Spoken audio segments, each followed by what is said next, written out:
What if I told you that one of the most popular ways to spread the word about your product online has a fatal flaw? Welcome back to Listen to Leo. In today's video, I want to have a bit of a rant about affiliate programs. This is a very common way in which people who have some sort of product online pay other people to sell it for them at its most simple terms. So here's what happens. Let's say I've got a SaaS product and I want my affiliates to sell it for me. What I'm going to do is I'm going to give them a special link. And then anyone who signs up with that link uses a certain code. It tracks the user's browser. It typically just uses a cookie or something to set it. Depending on which service you go through or how you implement your affiliate tracking, there's all sorts of different ways. But basically, if somebody visits the site through your link and buys, usually within like 30 to 90 days, depending on kind of the configuration, you get a cut of their subscription. Sometimes it's a one-time thing. Sometimes it's recurring. I've seen it be 20, 30% of a user's recurring spend with a platform. And, over time that can really add up. And for creators, it's actually a really handy way to monetize. But here's the biggest problem that I see with it. When someone is suggesting what products you should use, they can tell you whatever they want. But is it actually based on personal preference, or is it based on the fact that they get a cut? Not to mention, if you look at a lot of the websites out there that do various things like ranking, the top 5 pieces of software in X category, what do you want to bet that most of the time the number one ranked site there is the one that pays them the highest affiliate fee? So I think one of the biggest things is that there's a lack of transparency. First of all, most people don't know how affiliate programs work because it's not something they've ever thought about. And so there's this really weird disconnect between people who are looking for a solution to a problem and the people selling that solution. It's one thing if you're talking to someone from a company and they are trying to sell you on their product, but it's a completely different thing if you're taking suggestions from random people online and they're making suggestions maybe based on experience, maybe based on their affiliate payout. You don't know. And that's why I do think one of the interesting things that I've seen is a lot of times when you're searching for a suggestion for a type of software or something, one of the most common suggestions that Google makes is, best whatever Reddit. And I think this has a lot to do with the fact that in most Reddit communities, they block links. They don't allow you to post your own affiliate links. And so there's more of a natural discussion that happens. And this is where I'm really torn, honestly, because frankly, I do think creators should be able to monetize based on the tools they recommend. They're building an audience and they are selling to that audience.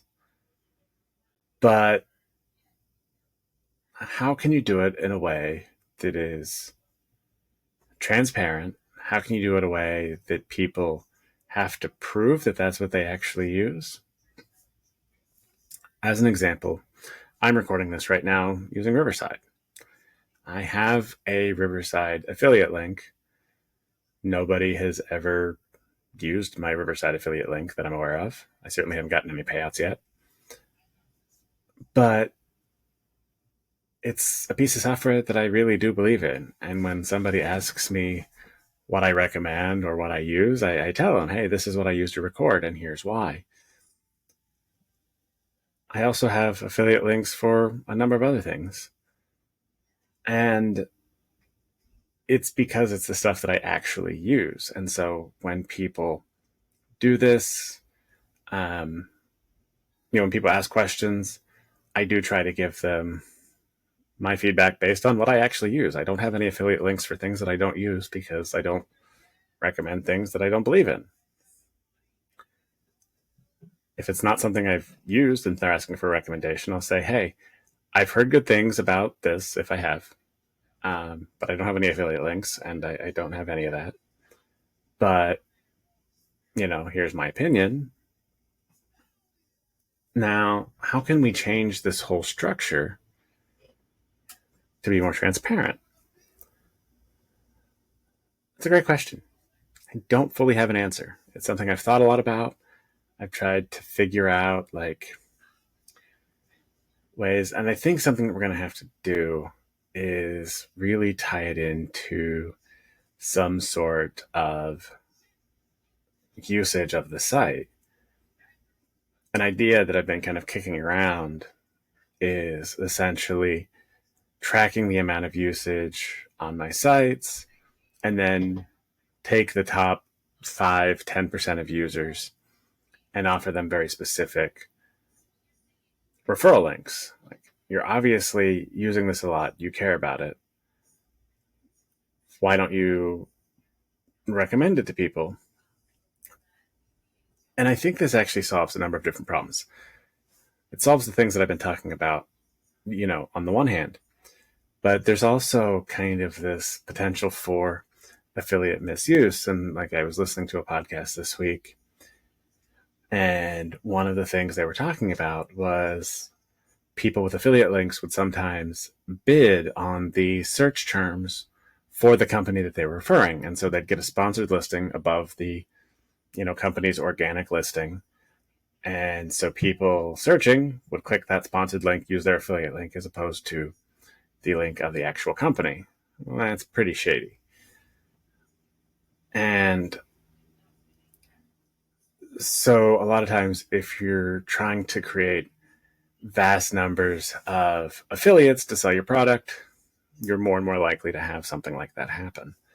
Whereas if you're focusing on the most devoted users of your product, I think that is something that really weeds out those people, because it's not people who are selling your app to make a commission. It's people who use your product and are willing to help you sell it because they use it, because they believe in it. And it's something that I think we really need to pay a lot of attention to, because we're about to get hammered with even more AI generated content. And I could quickly create a huge collection of affiliate links and generate a bunch of articles on which ones are best and why. And it wouldn't matter. Throw my affiliate link, anything sell, make a profit on. And it wouldn't be that hard to actually drive a bunch of search traffic to those sites. And so I think we're going to see more and more of that as people become more used to using AI tools, as they become used to just generating mass amounts of content, as programmatic SEO becomes bigger and bigger. And as a consumer, you're going to have to figure out how to weed out those kind of recommendations. And so typically when I'm looking for a recommendation in something, I ask the people closest to me who I trust. Sometimes I'll ask my Twitter audience. Sometimes I'll ask friends. It kind of depends on what I'm looking for. But I want to ask people that I actually trust their opinion.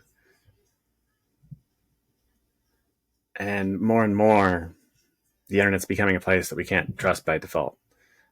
And so we need to figure out a way to leverage trust in different ways. We need to figure out a way to calculate trust in different ways, because a lot of these algorithmic ranking systems are not going to take our level of trust into account unless we figure out a way to make that happen. That was kind of one of the promises of Web3 and crypto. Haven't seen it yet. Maybe someday. But ultimately, affiliate tracking is not particularly great right now. It is helpful for SaaS businesses. I understand why it exists. I understand why people take affiliate links and try to make money. Everybody's trying to make money. That's fine. But I do think we can do it in ways that is really beneficial for all parties involved, in ways that don't require as much fraud monitoring, in ways that are based in trust, and in ways that are ultimately good for everybody. I believe that's possible. We'll have to see if we can come up with something that makes sense, it's repeatable, that's scalable. But